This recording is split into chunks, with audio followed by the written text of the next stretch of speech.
the truth of the matter, and you said it so well, Dr. Vibe, there are countless Black, African / Caribbean students, international students who are here in our cities who are struggling.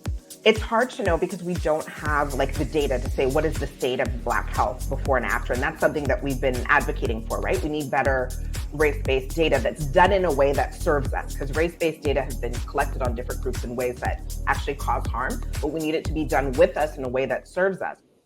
What is up, everybody? It's Dr. Vibe here, host and producer of the award-winning Dr. Vibe Show, the home of Epic Conversations, and I'm the host of Epic Conversations. 2020 Best Podcast News Award winner, 2018 Innovation Award winner given out by the Canadian Ethnic Media Association. I also co-host and co-produce the only online show in the world for dads and fathers that's sponsored by Dove Men Plus Care. And being part of that team since 2020, we've reached out directly and indirectly to over 400,000 dads, fathers, and male caregivers around the world. So I always like to say you're blessed, highly favored, a magnet for miracles, and a solution for someone's problem. We are broadcasting live on August 18th from Toronto, but globally all around the place, and looking forward to another epic conversation. We call it Black Canada Talking on Sunday afternoons at 5 p.m. where Black Canadians, especially one in particular, Black Canadians give their points, POVs, and takes about stories locally, globally, nationally, internationally, whatever it is, around the block, no problem. As always, we are very happy and blessed to have Cesar Ndema-Moussa on the line today. What is up, Cesar? Hello, Dr. Vibe. Hi, everybody. Thank you always for having me. Oh, pleasure. Good. Pleasure. We are good. Thanks to the ancestors, the family as well. Cool. Unfortunately, summer is already ending. It always goes so fast. So fast. But I tell you, have you had a highlight this summer? Oh, to be honest, last summer was rather rocky. So I'm glad I was able to be at home and see, my growing child, of course. But I think, how can I put it? We like to really speak of our summers too often. I mean, those privileged for it in terms of trips and all that, trips and the amazing things you do. We tend to forget to appreciate the fact that we can just be alive another day to enjoy it, enjoy with the people who love us, who support us, will give us constructive criticism, and, to be able to catch up on things. Because, at the beginning of the summer, people talk about how hard it is, and then Canadian reality, people are talking about how cold it is, right? So, really just glad. What could I say? It was great in terms of all the football that was on TV, from Champions League to the Euro Cup, and then of course after that you had the Olympics. But no, really, it's just the fact of being alive, and I say this particularly as a day at a time, week, month at a time, a year at a time. Those of us who are privileged to live a little bit longer, unfortunately, are coming to bury more and more friends, more and more relatives. Yes. So, yes. Yeah, the time is passing us by. Indeed. And, I don't like the expression my thoughts and prayers, because to me it's pretty empty. But may the ancestors be with the souls of all those who have departed us. I have friends who have passed, just as relatives, spouses of friends who have passed, notably this summer. So, as you asked me how was my summer, truly, it's a little reflection. We tend to forget to mention this. We tend to forget the mental health, the plight, the grieving process. And we tend to forget how can I put it? The celebration of life that we don't do when people are alive, but we try to do once they're dead. Yeah. And it's interesting you mentioning that, because I've mentioned periodically throughout my conversations a number of years ago, I met a gentleman named, why am I forgetting his name? Now I forgot his name. I had it on the tip of my tongue and I forgot, but Robert Leon. Got it. And when he first met me, he introduced me to something called a living eulogy. Okay. And I said, Robert, that doesn't make sense. Living eulogy. It's like an oxymoron. But he said to me, Dr. Vibe, isn't it interesting? A lot of times people don't say the best of what they have to say to a person until it comes to their eulogy. Yeah. Yeah. And I just said, so we need to give people flowers while they're here. They're here. Yeah. No, totally agree. And before we get into our main topics, another conversation piece that came up over the last week that I'd love to get your perspective. There was a recent survey done by a Toronto organization saying the amount of depression millennials are going through. And I know that you, Ketcha Peters, do a lot of heart work with our young people. Is that something you are seeing, increased amounts of depression, anxiety, mental health challenges? So that's a very interesting topic, to which I will, how can I put it? I will share. I am a director on the board of the Ottawa Distress Center and the region, DCOR. And as such, I can absolutely confirm, indeed, depression, anxiety. So when people think of mental health, too often we think of the big names, bipolarity, schizophrenia, but uh, and I don't want to speak too deeply as I am not a clinician, but anxiety and depression are very real. We tend to forget as real as it can lead to cardiovascular issues, aka strokes, even heart attacks, just as it can lead to suicide. We must not minimize it. And when we look notably in terms of our young people and also older people, adults, it's really, this is of course my perception, it's really too extreme, too polarized extremes where a society that constantly titillate your senses. You're supposed to have fun. Let's celebrate youth. You're supposed to be beautiful. Body positivity, absolutely, I think it's a great thing. Of course, as so many things, it comes with a certain performance, certain fakeness, what I call often people wearing masks, people pretending to be happy. This is deeper than, example, in the black context, code switching, where in the presence of white/slash non-blacks or at work, you switch your language. This is really kind of a permanent mask that some people feel they have to wear constantly in order to survive every day, including with the family and friends. That's why sometimes, someone commits suicide, including a youth, and you hear so many people talk about, wow, she was such a great person. I knew she was going through something, but I didn't know it was that deep. So it has indeed worsened because the demands of society, the type of culture of entertainment, the culture of not consumption, consumerism. It's kind of like that notion, um, and really touching a topic where we can find in too many homes, people don't have savings, but they have a big screen TV. Mm-hmm. You see, and this is a reflection of the society. It's not the big screen TV, it's the priorities and also the valuation that people put on their own life in reflection to the society and the time and space and culture in which they live in. And as such, what it does is that it creates a lot of, yeah, depression, anxiety, but truly we're talking about complexes. We're talking about, for many who beat on the chest, kind of, I'm superior, I'm all this and that.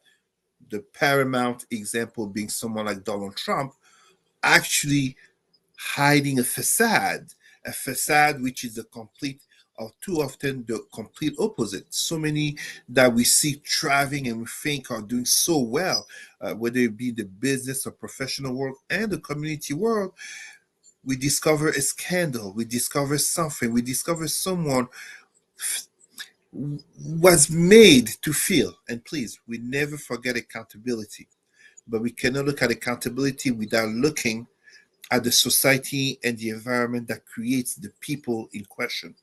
So the very pressures of society that makes it that, you know, there is I forget the name of who said this, but it is a sign of a pathology to become adapted to a sick society.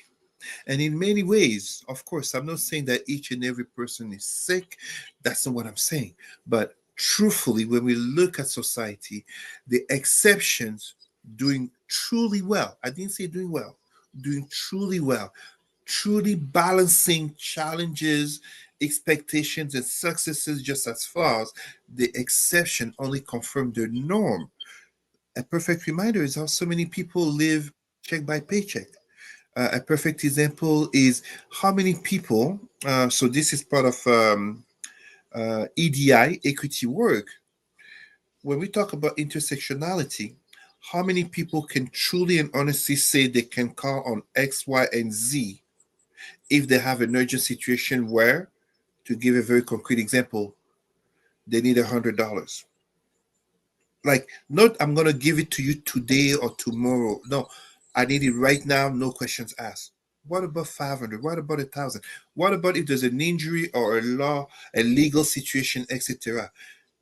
The financial aspect, but the reality is, how many people actually have someone that they can call to say, I'm not feeling well? Can you help me? Can you listen to me? Yeah. Yeah. Gotcha. Gotcha. Good warm up for our conversation. Before we go any further, please subscribe to the Dr. Vibe Show on YouTube and hit the notification button. We've blown past finally 1,500 subscribers, and we're almost halfway on to 1,600 subscribers. They're like 100. We already got 50 more subscribers. Keep it on. Keep it on. Also, follow Dr. Vibe Show on Facebook, LinkedIn, and Instagram. Also, to advertise your business, product, or service on any of the platforms that I broadcast on, please feel free to email me dr period VIBE at the DR, VIBESHOW.com. Also, check out Indie Soup Media, an independent content creators platform powered by our friend Dr. Tatch out of Fort Lauderdale, Florida. Has almost 40 content creators, independent content creators on that platform. And within 6 months now have 17,000 YouTube subscribers. And this is one of the content you will see on that platform. And finally, if you want to get in touch with Cesar, there is his email address, president at rootsandculturecanada.com, and Facebook, Cesar Remy Emery.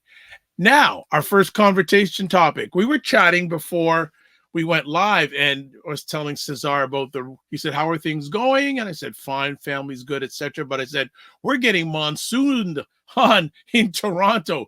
Yesterday, we had about the Toronto airport recorded the heaviest one-day rainfall yesterday.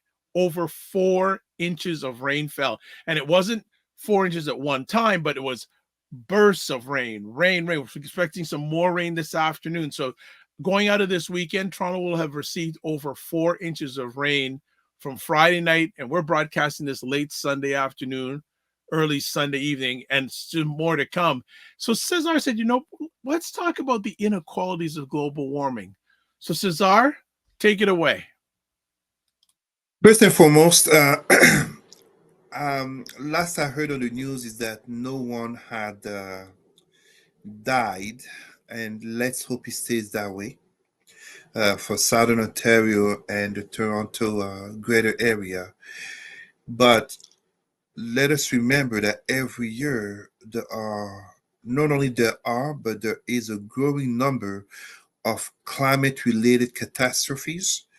And even when you speak about monsoon in Southeast Asia, hundreds of people, if I'm not exaggerating, hundreds of people die every year or nearly every year due to such.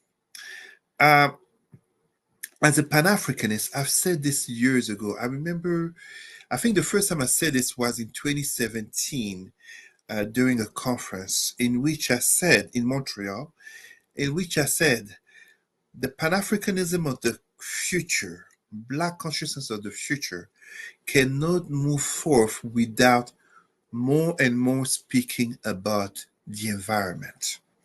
more and more speaking about global warming, climate change, from denouncing uh, the fact that so many companies, corporations had an interest in the denial of global warming.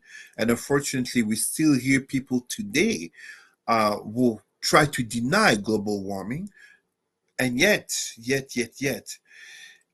even Western institutions that one could think would have an interest in global warming, such as the IMF, the World Bank, etc., even those institutions are coming to recognize that not only global warming is a fact, and let's be honest here from the start, we are not talking in terms of global warming in terms of natural cycles of the earth. We're talking about the Holocene provoked global warming. Holocene, aka human stage of earth evolution, the Holocene age in which we live in, aka humans, at the top of the species, if you want to put it that way. But the fact that humans are very much the ones driving global warming, and this is why we have notably international conferences such as, I believe, this year COP24, which is the global conference on climate change and the environment, to notably address the rise of temperature, whether it be by zero point 0.5 or 1 to 2 degrees. If I'm not mistaken, July has been the hottest month recorded since they record temperatures mid to end of the 19th century. So when we talk about the inequalities of global warming, we have to really be clear. People in the so-called global south, and I'm saying so-called because I mean China is in the south, but and Russia likes to pretend it's part of the global south, but it's quite up north. But people of the global south, and you understand where I'm going, Africa, the Caribbean, um, Brazil, are the ones who will be most affected. I did mention Southeast Asia, and they will be more affected. When we do have the rains that we have, such as in Toronto this weekend, we must not forget. I mean, I don't like him today. I'm not a fan of him today, but I think it was 30 years ago. He said something about George Bush not liking Black West. Katrina, the flooding of Katrina, the tsunami. I can't remember if it was a tsunami, but basically, what Katrina really exposed is the further vulnerability of minorities, disenfranchised people, Black people, poor white people, immigrants and minorities. And when we look at the trend of issues regarding global warming, the truth of the matter is this: it's not just a matter of catastrophes over there Yeah. and people dying, such as in Eastern Africa when they had, yes, the monsoon, but also we can add such things as earthquakes and stuff like that. Sure. But it's also the driving of immigration, aka climate refugees, and the notion of integration, but even um, the opening of minds. When we hear someone such as, and we're going to talk about him at the end, Yeah. um, 45, aka Trump, his rhetoric on immigrants. Well, nobody likes to leave their own country out of their own free will. What climate change is doing is impacting more poor countries, countries of the South, people who are poor, women and children. And as such, it will also have an impact on immigration. Climate refugees are something very real. You have some islands of the Pacific that are basically, I can't remember, why am I thinking of, uh, mistaken, someone can verify this, Fiji or Tahiti, but there are some Pacific islands that are borderline condemned already. Last year, the fire in Hawaii, yes, it's a fire. But when you add the amount of fire, the smoke, it's kind of like what happened last year in was it Alberta and Yukon, the fires that spread so much that all the way to New York and Yes. Chicago, the sky was red and the smoke could be the air quality went down. So yeah, Wow. Thank you for that full analysis. Yeah, it just seems that it's becoming more and more of a challenge because it's hot everywhere these days, man. It's it's hot. hot and hotter. Yeah, hot and hotter, and we're not talking here because you see, I didn't go in details, but when from an EDI lens, you look at the intersectionality of this. You also look. I address the intersection determinants of how the environment will play a big factor in terms of people's healthcare, in terms of people access to quality healthcare, in terms of even how do you call the organ sanity of people. So I give an example. This is not related to climate change, but it had an impact on climate change. 1986 Chernobyl and the impact that it can have on the air quality, the environment, and decades later, the mutations that can come up on humans, but also animals and plants and vegetation. We have to be, I'd like to invite our people, Black people, and allies from all over the world to start to pay a little bit more attention to uh, environmental news. It's not just an out of the ordinary rain where over a weekend you can have the normal expected rains of a month or for 3 months. It's, as you said, it keeps happening more and more, and it will be happening more and more severely. What are politicians doing?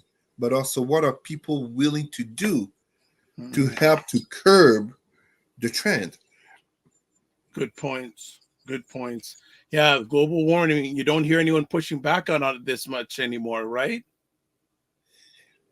It becomes a little bit harder to do, but the problem is also why did it have to take so long? It's kind of like, I mean, people have interest. We are not naive. It's like, smoking kills, and yet you had tobacco companies paying off scientists to deny it. Meanwhile, it was known that it kills. They knew it themselves. They didn't let the children smoke, but they were pushing the product. So it's, unfortunately, the very human nature that pushes on interest and self profits until it becomes almost too late to try to turn back the clock. We don't have a second planet. We don't have uh, really an opportunity to have millions of people moving up north. And I'm saying moving up north, the Arctic is melting, which will cause a rise in sea level. It's already predicted that, what's the name? New York City is basically drowning. Yes, the building and the skyscrapers, yes, but if you're drowning and the sea level is expected to rise, if you're drowning and the sea level is expected to rise, what seemed like a movie a few years ago becomes reality. Reality. Yep. And the perfect example is Katrina. Yep. Perfect example. Perfect. And the areas affected, especially people look like us, are still feeling the backlash of it. I, this is just like the conversation we had regarding COVID. Blacks and minorities, disenfranchised people, poor people were the most disproportionately affected. This is not to say uh, richer, uh, white people didn't get affected, but they didn't get Okay. All right. Well, Cesar has warmed it up with an appetizer and a main course of inequalities of global warming. When we come back, it was, and Cesar and I usually would communicate the day before the morning of a conversation, and he always comes up with good conversation topics. But this next one in Canada as a national country hasn't been talked about for a long time. Cesar has a reason why the conversation with this upcoming topic should be front of mind as usual. So we'll be back in 30 seconds with more of Black Canada Talking with myself, Dr. Vibe, and Cesar Ndema-Moussa. Primetime Saturday with Aisha and Lala. Join Aisha K. Staggers and Laura Lala Key as they cut through the chaos and make some sense of the nonsense in American news and politics. Where is your getting out there and doing everything that needs to be done to get this man in office? Because I don't see it. Sharp insights, bold opinions, and a touch of humor. It's the show that keeps you informed and entertained. Only when it fits their benefit. Exactly. Don't miss Primetime Saturday with Aisha and Lala. Tune in and stay ahead of the headlines. All right, Primetime Saturday evenings with Aisha and Lala. And actually, should I save it for now or ask Cesar? Should I ask him now? You know what? No, well, I'll save it for the next segment. I've got something to ask him to see if he's going to participate in, see if he's available. But I have a feeling he will if he's available, be right up his sleeve. But let's go to our next conversation topic. Canada's French language and its impact on newcomers, students, and elections. Cesar, you caught me out of the blue on this one. So I need to know, why did you want to bring this one to the front today? Well, this is an important topic for people in Canada. And I don't want people to think because they read French language and automatically they think Quebec. No, the province of Quebec. That's not it at all. This is literally, this came out maybe 2 days ago because I'm going to share it tomorrow to senior leaders across the province. This came out, I believe, on Friday or Thursday from the government. And I think, I can't remember the name of the minister. I really am sorry about that. But Canada has basically taken on the incentive to ease the coming to Canada of French language speaking students and the families in order to, how can I put it, to maintain the nature of what Canada is as a bilingual country. This is part of an effort to literally keep French language going because majority of newcomers who come to Canada are Anglophone speaking. Yep. So easing the path for these newcomers will come from specific countries. This is not from anywhere in the world. They have to come from I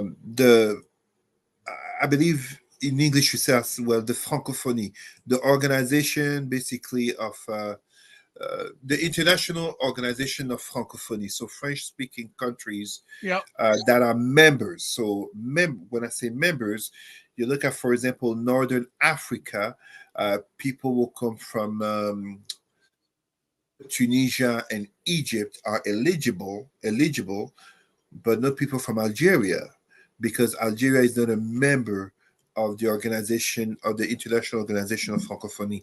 So this is an important conversation because it also aims at bringing back or renewing life, if I can put it that way, in small cities such as in Ontario, Cornwall.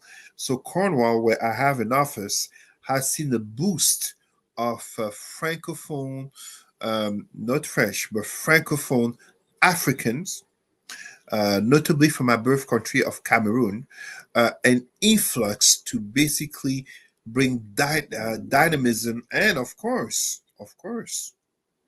bring up the birth rate.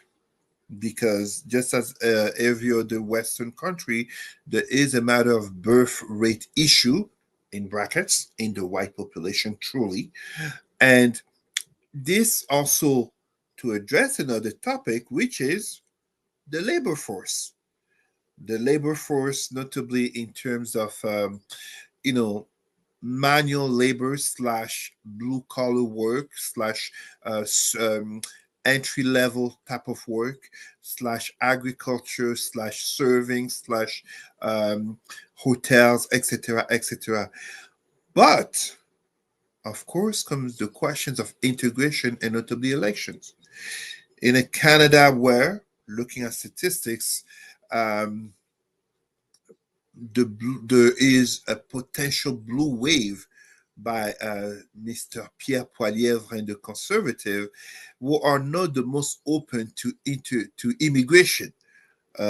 We can argue, we can disagree on the numbers of newcomers that the Trudeau government wants to bring into Canada. The number, if I recall, was up to 500,000, uh, in that ballpark figure a year. Uh, I'm probably exaggerating because 500,000, but I mean, uh, uh, basically, what conservative would deem too much. And as such, when we look at this question regarding French language newcomers, it's not just in terms of Quebec, the province of Quebec wanting to have its own word, official French province. So Quebec is the official French province. New Brunswick is the official bilingual province. People tend to think, but Ontario technically is not a bilingual province. Ontario has Ottawa, which is a bilingual city, but the province itself, and I hope I'm not misleading anyone, or I hope I'm not wrong here, you are expected, you can expect, no, you are entitled to ask for French services, but there is no guarantee that you will be served in French.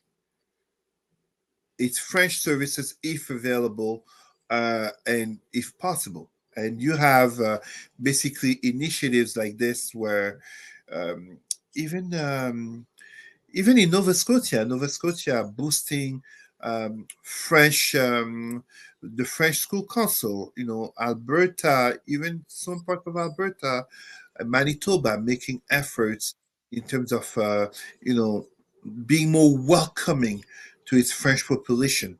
I did say some parts because Alberta as a whole is not exactly you bilingual seeking province. So yeah, this is it's a bigger conversation than people realize, especially if living in the eastern part of Canada, and it's one that will affect a lot of people.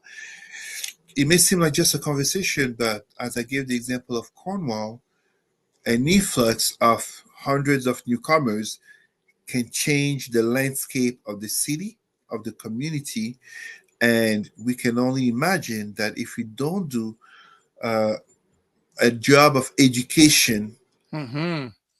you see, upon the majority white population, but also on other minorities, the integration can fail, and even issues that happen abroad. So one can easily see me talk coming with the issue of notably Israel and Palestine, but even Russia and Ukraine. If we don't do a better job at integrating our newcomers, we can have domestic issues that are actually happening overseas. Another example, I said Israel, Palestine, Russia, Ukraine, but we can even think about what happened in British Columbia when this Sikh SIKH activist for the land of Khalistan, Mr. Nijar, got assassinated. Is said to be representatives of the Indian government. So we need, it's part of a larger conversation regarding integration of newcomers. Yes, here focus on French language, but truly of all newcomers, if we are to have truly a multicultural Canada, but a multicultural Canada that is not only safe, but that allows for people of all backgrounds to thrive and succeed. Excellent. In regards to this subject, why do you feel the government is, and maybe you shared it, but they're raising quotas or whether numbers of people to come in? And the second part of that question, what majority of them look like us? Well, it's not so much. So it's kind of a double-edged question in terms of it's not so much that majority look like us, but the truth of the matter, and you see this when he talked about when came to welcoming Haitian refugees, Congolese refugees, Ethiopian refugees, Afghan, Syrian, Yemeni refugees, they didn't get the same treatment as when it came to Ukrainian refugees. So there's that part, and the fact that, truthfully, uh, the birth rate issue in question mainly plaguing um, Western nations, but also a country such as China. Most of the world is becoming more and more brown to dark. And this really bothers and scares a lot of white supremacists because they have all this apprehension of revenge from history. But the vast majority of people coming to these nations, such as Canada, they're coming to create a better life for themselves and their children. Unlike a country such as France that sees a lot of domestic terrorism from newcomers who are badly integrated, but France does not recognize systemic racism. So right from the start, they're set for failure. If you can't recognize an issue, a problem, you're bound to fail at diagnosing the issues and finding the solutions. In Canada, we do recognize systemic racism, but part of that recognition must allow, I give an example, it's no normal that we can have a newcomer who was a doctor, a physician, or etc. position of education and service coming to Canada to find themselves be a taxi driver or a janitor, and yet we talk about how we are lacking doctors, notably in small towns. We are lacking teachers. They are here. The hypocrisy of the system maintains white supremacy and Mhm. systemic racism Mhm. instead of truly addressing and coping with the realities of the demand, but also the supply of what's coming. It's not normal that you someone like is there a difference in the human physique from one human being on the other side of the world versus this one here that a physician over there for too many, not all, for too many has to become a taxi driver, has to go back to school and pay so much. It is defeating. It is honestly defeating. And there are people, we must not forget this when we talk about immigration, there are people who become dissatisfied with Canada and will end up leaving. Wow. Oh yeah. There are people who, Canada is not this postal card that they like to paint. And when I say postal card, immigrants don't come here with knowledge of indigenous realities. So many black people, notably Africans and Caribbeans, come to Canada thinking this is some type of racial paradise, from the images that they see of Canada, and then to realize the brutality of the deception of Canadian racism. I'm saying it this way in terms of course, Canada is not as racist as the USA, is not as racist as France, but Canadian polite racism with a smile is still brutal on far too many people, such as COVID illustrated, such as there are so many reports from police departments regarding the use of force and police brutality, such as statistics speak in all institutions regarding the plight of blacks and indigenous peoples. Mm. Uh, This is so interesting. Do, um, do you think there's still a case for keeping Canada a bilingual country federally? Yes, yes, you really need to because actually you need to even more than in 2024, even more than 70 years ago or 1948 with the United Nations, 1948, 1945 with the United Nations, because the African population boom will see a growth of the number of francophones. And FYI, France is no longer the number one country of French speakers. It is Congo, Congo, former Zaire. Mm-hmm. Um, Canada, from a strategic lens that wants to be a player on the world stage, has everything to gain from being able to sit at tables of Anglo-Saxons, such as the table of the Five Eyes, from a geopolitical, military, and intelligence lens, aka the Five Eyes, USA, England, Canada, Australia, New Zealand, um, but also to be there at the table where of francophonie, France, Belgium, Switzerland, so many African countries, but also uh, um, countries that are affiliated worldwide. It becomes a strategic partnership, and at the same time, there are millions of francophones here in Canada. It becomes a problem if to be French, you feel like you can only live in Quebec. Hmm. It becomes fundamentally a problem because then you no longer have a democratic country. You end up having a borderline apartheid country. Uh, like I said, the rule of Ontario should be the rule across the nation where you can ask for French services and rationally expect to be able to receive them. It's the same way as an Anglophone should be able to be served in English, not just in Montreal, because yes, in Montreal, you will be served in English. That's not a problem.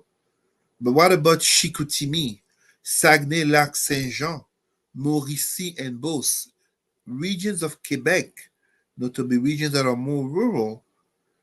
Well, isn't this part of Canada? Aren't the two official languages French and English? Imagine being, as you, Dr. Vibe, imagine you on a road trip, you have a flat tire or you have an accident, they bring you to the hospital, and there's not a single hospital staff that speaks English. Hmm. I mean, it's we know as black people it's already a lot to hope there is a black person in notably in a position of power. Mm-hmm. But imagine if in Canada you can't even be serviced in French or English. It becomes a problem from east to west and north to south, it becomes a problem. And if you look at it for the United States, more and more Spanish is growing. More and more Spanish is truly the second language of the United States, and in some parts, it is the number one language. Wow. So this conversation, and I'll give you another point. Most people don't know this. So um, in Europe, with the European Union, there is a program, Erasmus, of student exchange. But part of that program also involves language learning. Right. Now, the United Kingdom has left um, the European Union. Yes. They're still Yes. they're still Yep. part of Europe. This was the Brexit. Correct. They're still part of Europe, the continent, Yep. but they left the political union, aka the EU. Yes. However, look at this interesting thing. Not only is that causing problems within, where there is a strong independence movement for Scotland, because Yes. before the British went to colonize the world, they actually colonized their neighbors on the island. Most people don't know this. So, Scotland, Wales, and Ireland, so people can think about the IRA, the Irish Republican um, Army. Republican Army, and Yes, the Roman I Catholic. haven't heard that term in that organization in a long time. Well, Sinn Féin, Sinn Féin. Yes. Yes. basically the renewed name, Yes. has integrated the government, not necessarily part of the government, but the parliament, I should say, in terms of peaceful, like basically stopping the civil war. But one of the things that happen in Great Britain, most people don't know this, they have conversations going on right now about the importance of still teaching German Mm. in the schools. Do you know why? The number, contrary to opinion, contrary to what most people think, the number one language in Europe is actually German. You're kidding me. Yes, yes. The number one language, well, German is the number one economic power in That's Europe. true. Agreed. Makes sense. Makes sense. And if you look at the map, think about the map. Look at the center of Europe. From once you get past France and Belgium, Mm-hmm. in Switzerland, they speak German, Yep. Austria. Yep. So it's not so much German per se, but Germanic languages. So Germanic languages actually, like those family Dutch, etc. Those family of languages are the number one languages. English is the number one international language in terms of commerce and culture, but the languages that people speak among one another, and then you have French as a language, like national language. English is only spoken in England, in England and Ireland, but truly, even when you look at Great Britain, Wales has their own language. It's Welsh. It's not English. You see, so there is an entire dynamic. There are dynamics to language and a lot of ramifications to which, in a changing world as we live in, quickly changing world, when we look at demographics, when we look at the issues of employment, when we look at the growing artificial intelligence and the impact it will have on the job market, the labor force. It's not a simple matter of bringing in X amount of people and expect them to work in, let's say, agriculture or the service industry, hospitality industry. It's also a matter of providing services to cater to them, for them to either stay or to come back. Kind of like tourists, you know? Yeah. You can't claim you want tourists, but you won't provide services to cater to them. It won't work. Coming back to the original conversation piece of the French language and the impact, you had said that um, there seems to be a favoring of more new Canadians coming in from French countries. Do you do you feel there'll be favoritism of French new Canadians that don't look like us compared to look like us coming in from new countries? Well, I would say technically yes. If you look at the bias that can come from uh, public servants, here we can think about the Black Action lawsuit that truly speaks to systemic racism in the public sector. Yeah. But the interesting part is this: there are far less white immigrants from francophone countries that are coming to Canada. Now, it could absolutely change. When you look at the political situation in France with the rise of the far right, it can drive people to migrate, just as south of the border of the United States. If Donald Trump were to win on November 5, I am absolutely guaranteeing you that there will be people, notably Mm. white people, who will migrate out of the United States. There will be people who will migrate out. But in the reality of the world, and we're talking about large numbers. So I give you an example here. Uh, we've heard about thousands of people who die crossing the Mediterranean Sea from Africa to go to Europe. Yep. What we have heard less of is that um, since 2007, 2008, with uh, the housing bubble and the stock market, etc., crisis, the financial crisis, there have been Europeans who have migrated out of Europe to go live in Africa. Notably, Portuguese will have. Interesting. Absolutely. But you see, that you have to pay attention. And I mean, I'm not here to teach you this. You know media far more than I do. But the No, type of narrative that don't sell yourself short, brother. There's a lot of things you educate me on that, and us who watch, that we don't hear about. Like this thing about the French language. Like I said, I you have thought it was a minor topic, huh? right. Like, but it is a major topic. It is a major. People don't look. People don't realize the extent to which it's a major topic. So let me give you an example here. As I was saying, Yeah.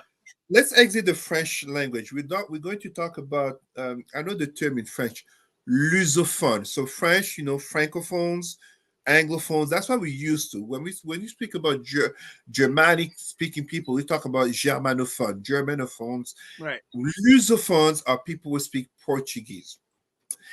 Uh, so what happened is this: yes, thousands of people will have left Africa to go to Europe, notably Southern Europe, Lampedusa, Italia, etc.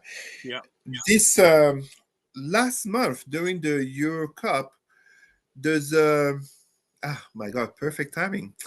There is a 16-year-old who shined, Lamine Yamal from Spain, 16-year-old young brother.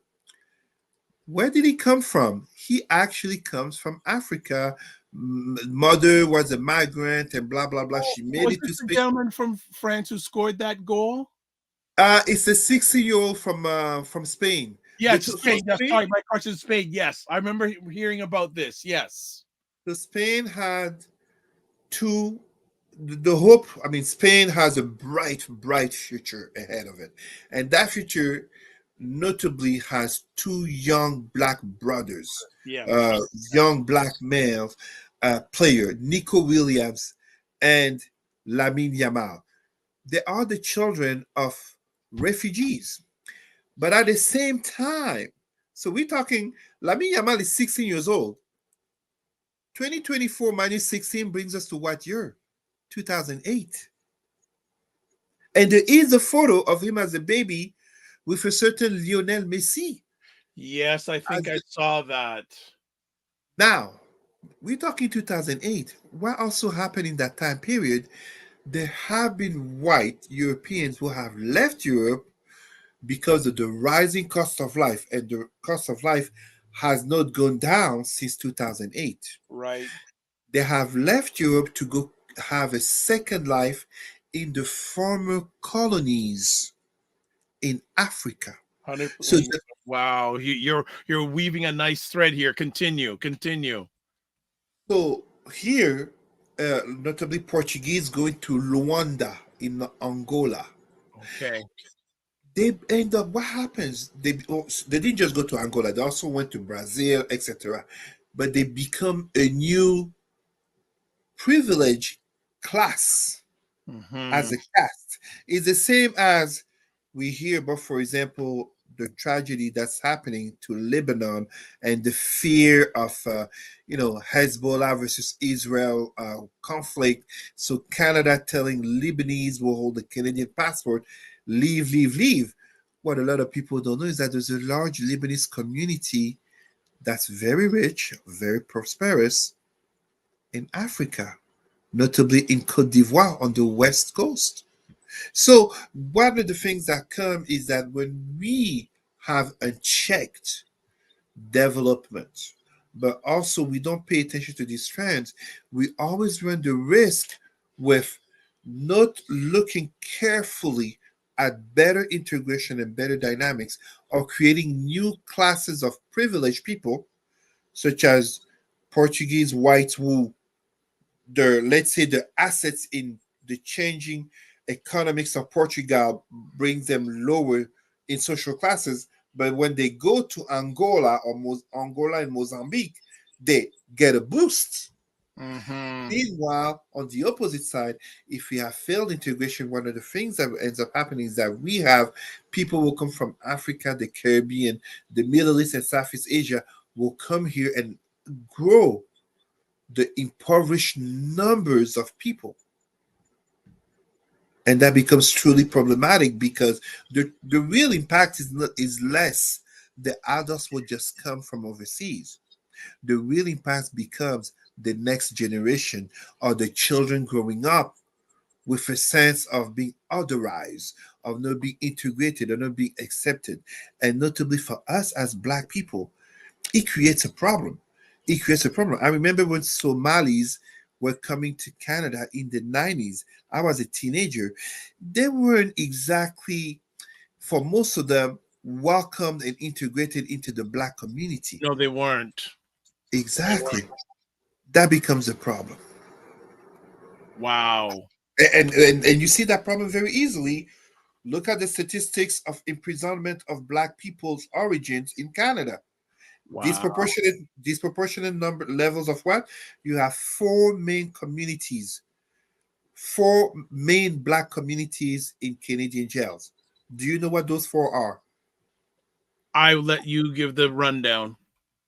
Jamaican, Haitian, Congolese, and Somali. Jeez. Look at the situation back home. Wow. Wow. This is why we have Cesar here. He took this and he just gave a whole global perspective on a Canadian-based story. That is huge.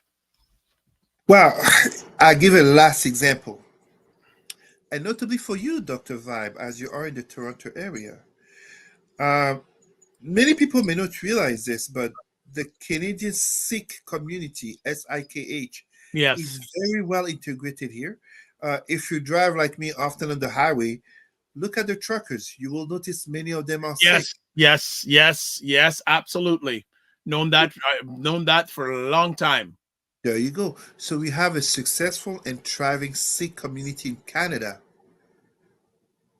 Check in India. The Sikh community is a marginalized community. So, what happened between India and Canada? If a government and communities truly want to make efforts to uplift a community, it can happen. Now, this is not a matter of just pointing at other communities and looking at ourselves in false victimization. Yes, we can be victims, but we must never forget accountability. In terms of African communities, people from Rwanda tend to do far better. And yet, 30 years ago, they went through a genocide. So there has to be incentives from government and communities, not just to welcome, but to do a better job of integration to avoid growing the underbelly of the marginalized and the consequences it would have on the children becoming adults and the next generation. One of the things that here, living in Ottawa, I've noticed, notably working in the community as a community leader and following my father's work as an immigration lawyer, I've seen a growth of double victimization in children. Very often, children who are mixed, but a certain type of mixed, half Sudanese, half indigenous. And more of children will basically comes from two marginalized population, an African marginalized population, indigenous, but then you add poverty, you add mental health, you add lack of resources, etc., etc.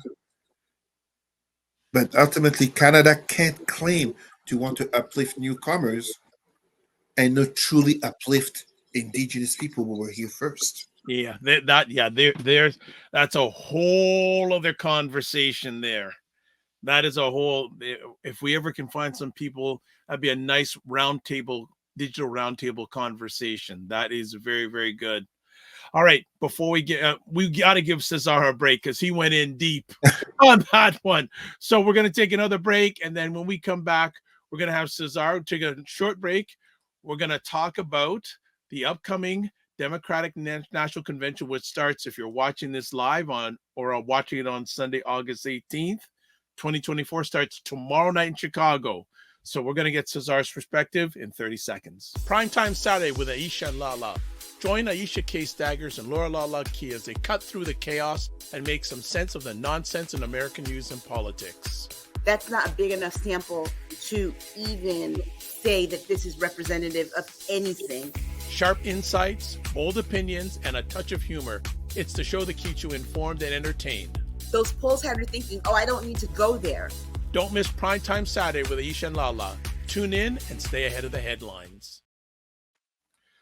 All right, we are back in our final conversation piece. Before we get to that, again, just want to remind people, if you want to get in touch with Cesar, email address, president@rootsandculturecanada.com, and Facebook, Cesar Remy Emery. And again, on most of the platforms you're watching this on replay, the contact information is there in the comment section. So, final up this week, Democratic National Convention, Chicago. What does Cesar have to say? I think it's something that I will be watching from. I will be at the hotel. I'm going to be gone for a few days, and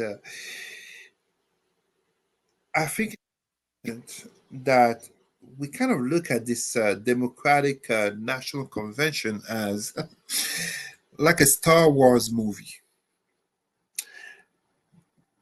The Empire Strikes Back, and then the Return of the Jedi, aka the Return of Hope. This is pretty much what Kamala Harris symbolizes. I remember 2008 when, as part of the international volunteers for the Obama campaign, it was really a campaign claiming to be about hope and change. And, you know, the situation has to be really bad for looking at a black leader to bring in hope, change, and in the case of Kamala Harris, joy. It has really, really turned the whole campaign on its head. And I know we've talked about Donald Trump and the US elections before, but you know, it was just a few weeks ago, people were convinced that Trump is going to win after surviving this assassination attempt.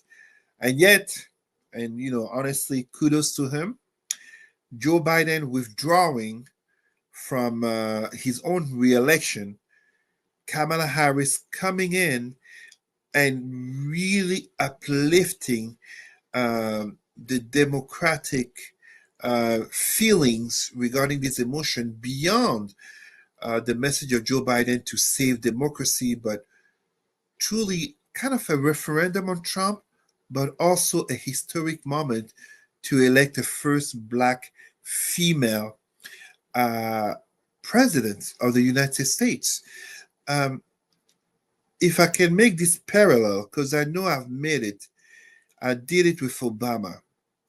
One of the things people have to understand when Obama became president in 2008, for many people, notably African American, it was kind of like a prophecy, as it was 40 years after the assassination of Reverend Martin Luther King, our precious leader. 40 years because of thinking, you know, the Bible, the 40 years of Moses, aka fictional story, everybody. It's a fictional story, it didn't happen.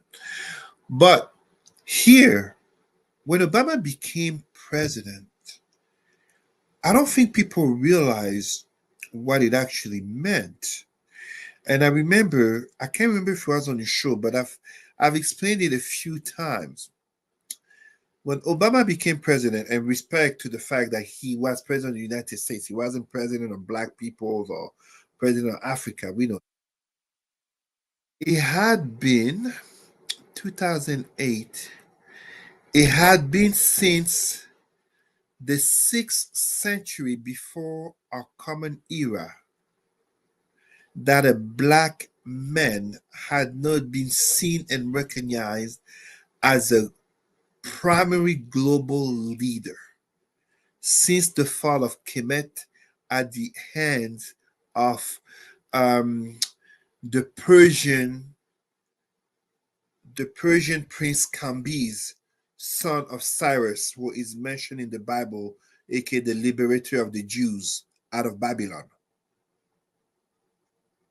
I'm not smoking anything, Dr. Vibe. You know me. That's really what it is. It had been 2,600 years, 525 BCE, if I remember the exact year, 525, 2008 to minus 525, basically 26 centuries since a black man had not been seen as a global leader. If Kamala Harris was to become and she truly can. And this is what scares someone like Trump. It's not Trump doesn't care about losing the elections. It's not the elections that he cares about. Doesn't care about the fate of America, making America great again. Amazing, amazing campaign slogan for which so many are falling for. Trump is caring about his own interests, which strongly involve his own freedom. Because if he doesn't win the elections, those lawsuits, those trials are going to go through, and it's not just him. Many people can go to jail. But if Kamala Harris was to become president, it would be, I know the specific year, it would have been until much further, 900 years before even Obama, the last pharaoh, since the 15th century before our common era. So 35 centuries since a black woman was seen as a global powerful leader. For our black people who love history, for our Pan-Africanists, for our people who have black consciousness true and alive, I am talking about the pharaoh queen named Hatshepsut in the 15th century before our common era. The aunt of El, and this is very important when I talk about black consciousness, the aunt of arguably, I'm trying to put this mildly.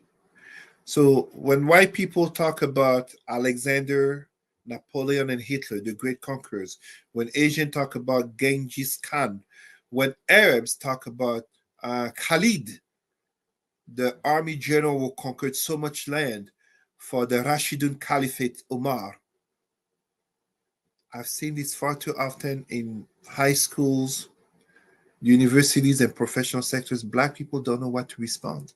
They don't know the name of the greatest, and I'm not saying this in terms of praising military war and conquest, but inferiority complexes are greatly due to not knowing what to reply when the others are saying the great achievements of the people. Pharaoh Tutmosis III, the Hatshepsut, was the aunt of Pharaoh Tutmosis III, who is the black leader, the pharaoh who conquered the most lands, arguably from Sudan slash Ethiopia, Northern Africa, all the way to Iraq for sure. Some say all the way to India.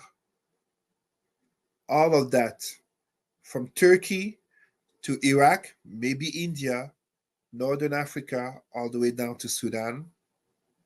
All of that was under the conquest of a black man. So his aunt, the one who ruled before him, so there's a symbolic aspect to it, and I hope I didn't lose too many people here. There's a symbolic aspect to it, and it's beyond the matter of campaign for joy. It's beyond the campaign for, the soul of democracy. It's very much as in Obama, because people will look at the reflection of 2008 and 2024. Obama, Harris, two biracial mixed people who in this world are seen first and foremost as black on the four corners of the world. I know there are some black people who reject the fact that she's black. I know there are some brothers who strongly reject the notion of supporting her because she's a woman. We have to be honest. But we must recognize the symbolic, historical aspect of it. If she wins, and I think she can win, I think she will win. I mean, she just has to let Trump be Trump. He's doing a pretty Well, I'm going to throw it in here. Right now, if someone asks me, I think Trump's going to win still. Because America's America. America's America in 2016. Yeah. Until the day of the elections, Analysts and media were saying Hillary Clinton, obviously Hillary Clinton. Even Trump was surprised that he won. Yeah, right. But I will say a few things. There are going to be two key moments for her. This Thursday night, that speech that she's going to be making. Critical, because she's going to be on the big stage. Yeah. Critical. And the debate September 10th? And the debate, which leads into something I want to ask you. So we are planning. Well, we'll talk. So anything else you're expecting out of the convention other than that? If not, we'll just get to our final comments. Anything else you want to say about the convention? I'm very actually interested to see Joe Biden's speeches tomorrow night. It'll be interesting to hear what he has to say. Look, if anyone from the Kamala Harris organization hears this before Wednesday, because there won't be any value if they hear this on Thursday. I am going to come so off from my ordinary talk. Make sure, dear Kamala Harris organization, if you want to win, make sure, as I'm Cesar, and I am assuring you, from 2,000 years ago, the Romans understood the importance of entertainment, bread and games for the masses. If you want to ensure that you win, make sure that you sign a certain lady named Beyonce and another lady by the name of Taylor Swift. Because you're not signing them for them to come sing. Forget this other, and I mean, I know some black women will not like what I'm going to say. Megan Thee Stallion twerking, whatever. No. You have to. No, stop that.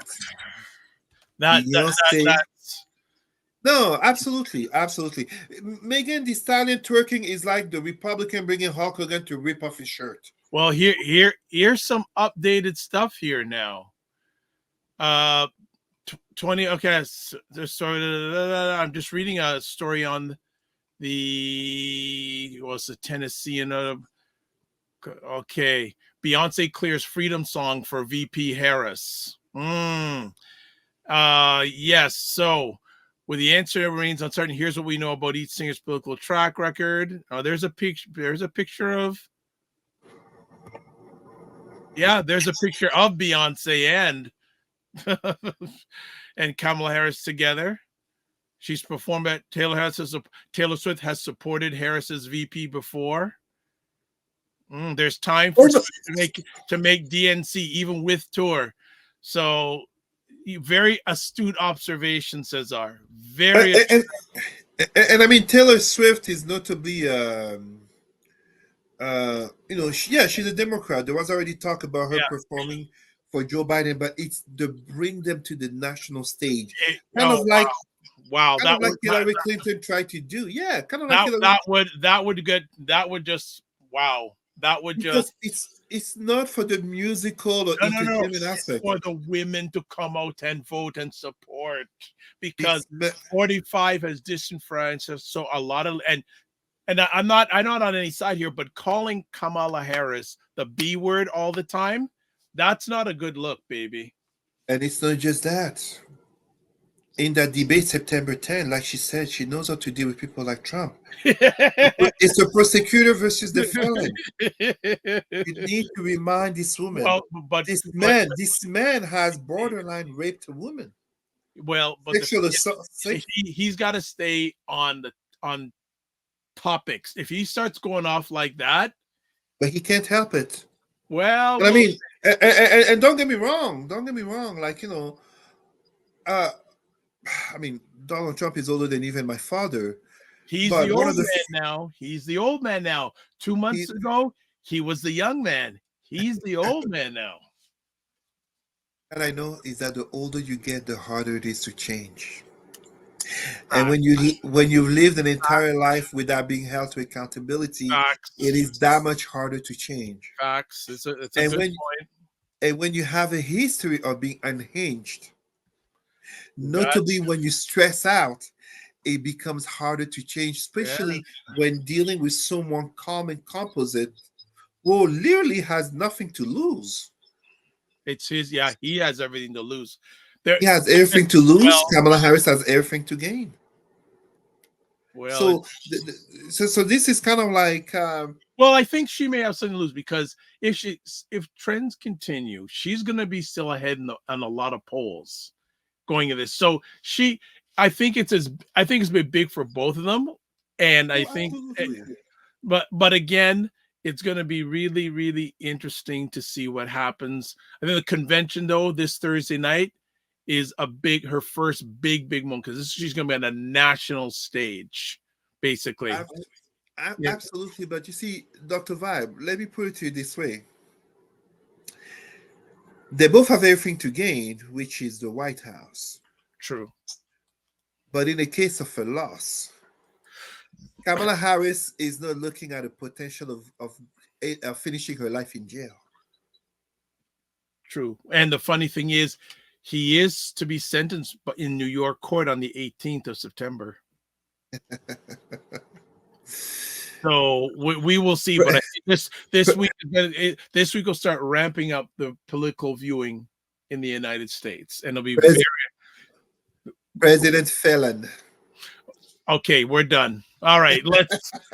So as we close out, we were mentioning about the upcoming debate on September 10th, and Cesar, I want to see, are you available on the evening of September 10th?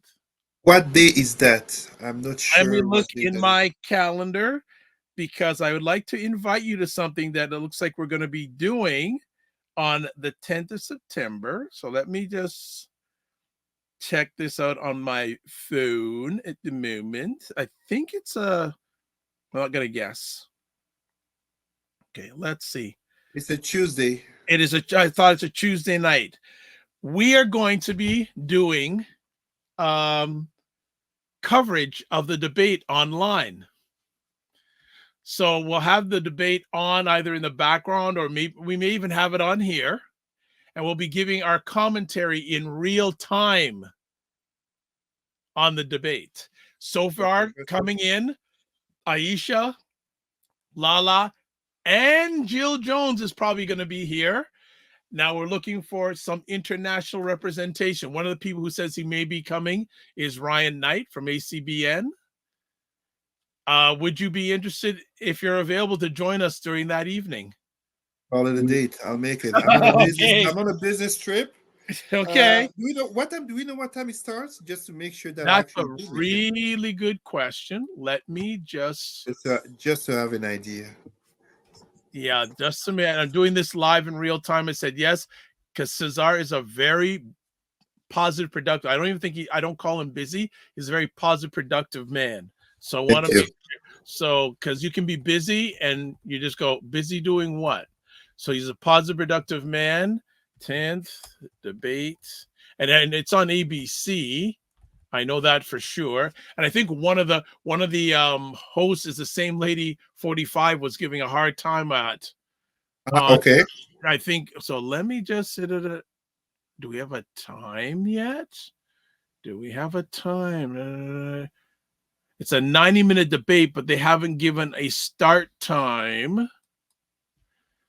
Start time. Let me just take a quick look. Start. Oh, come on, computer, my fingers, get it right. Start time. All right, and then we will get out of the conversation today. Okay. 9 p.m. Okay. 9 p.m. Eastern. I'll be home. That works. All right. So you know what? We're gonna start promoting this definitely by the end of the next week at the absolute latest. So we'll have Aisha K. Staggers, Laura Lala Key from Primetime Saturday, and Jill Jones, who periodically left the conversation a while back, but is slowly but surely getting involved in some conversations again. We'll have Cesar, and I'll see if I can get some other people to join the conversation. So Cesar, what's coming up in your world? Not much, Dr. Vibe, Traveling for work, a couple of business trip coming this week. So yeah, doing the good work and one day at a time. Wonderful. So as always, if you want to get a hold of Cesar, email president@rootsandculturecanada.com, Facebook, Cesar Remy Emery. That's the way we can get a hold in touch with him. So people, he'll be on September 10th, and we'll have a truly North American conversation, not just an American conversation, a North American conversation about the upcoming debate, which people say, well, why are you doing that? It's going to affect all of us, Canada and U.S. And there was just a recent poll done in Canada. More people want Ms. Harris to be president than 45. My friend, And we go know ahead. that we know that applies also to our prime minister. Yes, well, that's a whole other conversation too. All right, sir. Thanks very much. Be well. Thank you so much. Thank you, everyone. All right, everybody. Yeah, so we there you go. September 10th. Get ready. Get ready. We're going to have a North American conversation in real time with the upcoming presidential debate. So as always, please subscribe to the Dr. Vibe Show on YouTube and hit the notification button. Like Dr. Vibe on Facebook, LinkedIn, and Instagram. Again, if you're up to it and you haven't done it yet, please subscribe to the Dr. Vibe Show, especially on YouTube. Want to hit that 1,600 subscriber barrier. Also, to advertise your business, product, or service on any of the platforms I'm on, please feel free to email me, dr.vibe@thedrbeshow.com. You can watch replays of this epic conversation on the Dr. Vibe Show on YouTube, Facebook, and LinkedIn, and on the website, www.thedrbeshow.com. So this is how we close it out. And do it right here, right now. Live your life as a dream. If you can dream it, you can make it. Sometimes you have to get smaller to get stronger. Block assumptions and aim bigger, aim better, aim higher, aim wider. Love, faith, and respect. And don't just manage your time, manage your energy, and remember to give yourself grace. God bless. Peace to all. Keep the faith. And I'm looking forward to September 10th. Are you?